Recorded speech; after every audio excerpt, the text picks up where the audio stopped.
Hi, so this is Miss Snyder. This is how, just an example of how I have my students save their collaborations during class.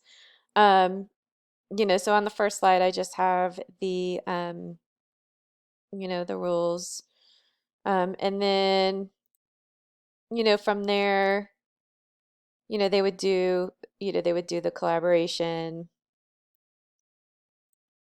um, however they're going to do it, and then, write their answers. So, oops, low battery. So what I do from here is on each slide, they export a snapshot.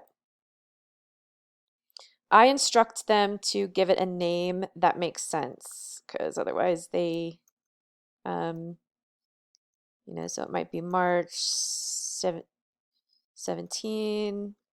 collab 1, or whatever. They save the slide, all right? And then they pretty much do that for everyone. Like after they've written the answers on it, they save the slides. And because in Schoology, I don't want them submitting like 6 slides that I have to, it would take a long time for me to open all of those. Then what I have them do is I have them go ahead and open up a Google document,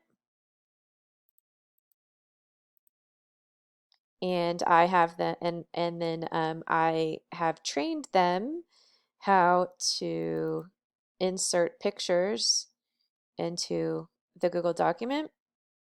Um, a few of them have gotten creative on their own and they'll use Google Slides or something like that. I just have them use a Google document.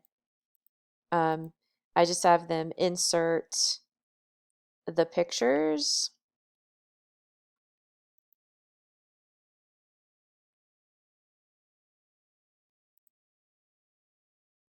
Trying to find the right picture. Okay. Well, I don't know where that picture is, so let's just say it was that. Oh, that's right. I gave it a different name. Um, so they can insert like several pictures, right?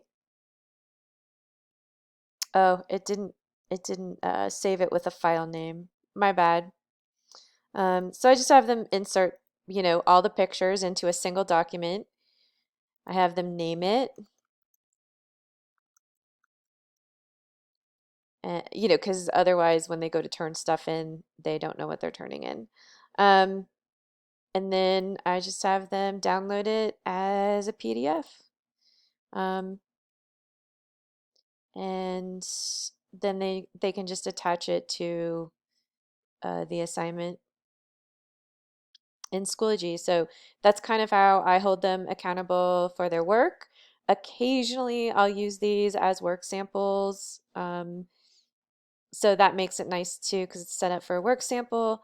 I mean, feel free to do something different than this. I know you use Google Docs in a little bit of a different way than I do, so you might even just have them share it with you if you prefer that. Um, However you want to do it, but um, that's kind of how I do it. And I'm always circulating through, and I'm sure you are too, just seeing who's actually using their mics. Unfortunately, webcams usually cause people to get bumped out, so they don't use those a lot. Um, and um, and sometimes I'll come in and say, just let me look through your slides and make sure they're kind of on the right track.